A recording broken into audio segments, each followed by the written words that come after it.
Hi friends, Desiree and Roy here. We are so excited to announce the new business that we have been working on for the past few months now. It's called V-Earthy. V-Earthy is a 100% vegan food truck that will soon be opening in the Southern California area. The V-Earthy menu will include flavors from all around the world, including Italy, Asia, Mexico, and more. We're reaching out to you, our friends and friends of animals, for love, support, and donations so that we can get the wheels turning on our vegan business.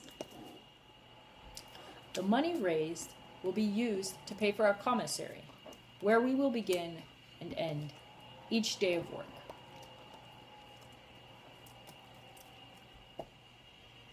Once we're up and running, a portion of the profits will be donated to animal protection organizations like DEAF, Deaf Empowerment for Animal Freedom.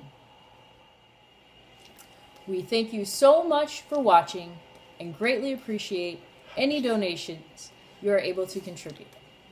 This is Roy Abweg and Desiree Merez, co-founders of V-Earthy.